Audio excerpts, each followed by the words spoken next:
I started coming here just when I was a youngster, kiddies camp, junior boys,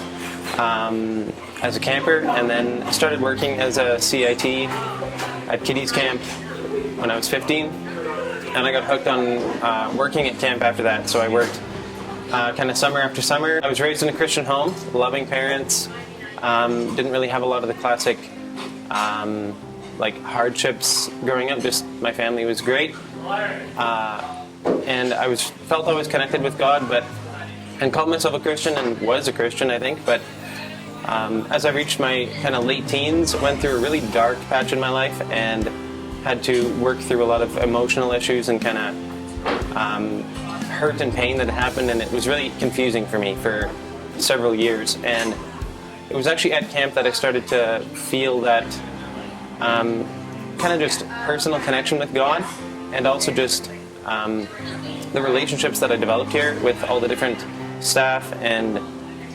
people my age who shared a common faith that was so crucial in my spiritual upbringing, because it made me realize that my faith was something that was alive and that I could share with other people, and that was just a really beautiful thing and a great experience that I got to have. God has become the most important thing in my life, and just what I live for and who I live for every day, and I want to serve Him more and more and do that in practical ways, because it doesn't have to be as confusing, I think, as often we make Christianity. It's about having a loving and passionate relationship with God and following His Word and letting other people know about that relationship we have. My favorite verse is at the beginning of 2 Peter,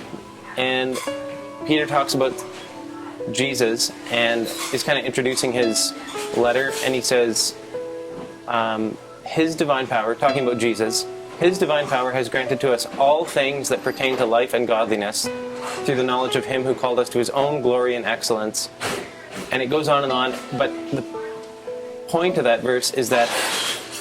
kind of I can do all things through Christ who strengthens me, not in my own strength, but in Christ's strength. It's possible for me to actually live in the freedom that He's purchased for me.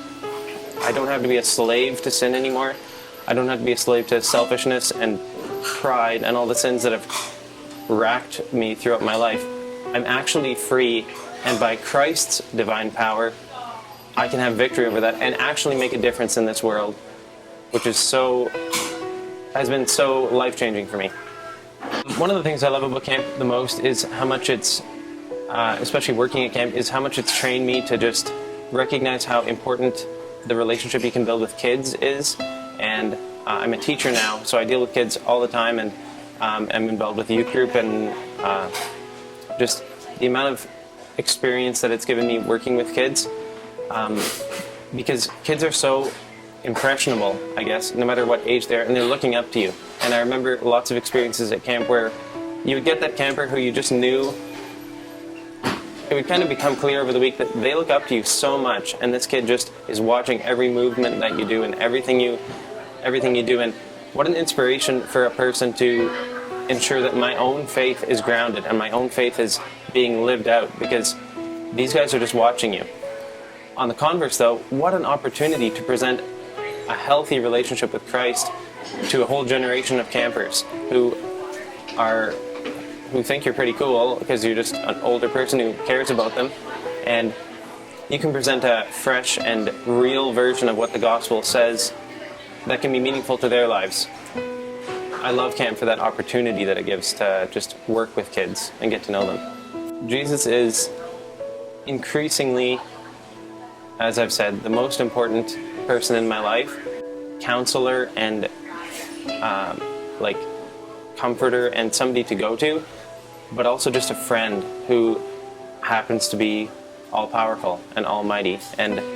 I love how I can just come to Him in prayer actually anytime, and prayer is becoming such a more important thing in my life as well. Communicating with God, because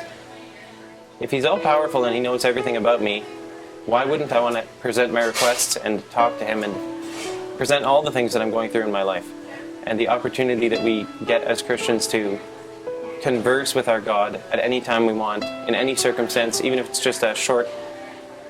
under our breath prayer, that opportunity is just so great. And I'm so thankful for my relationship with Him, that He's empowered me to actually live a life that is meaningful, rather than the life of pointlessness that we have without Christ.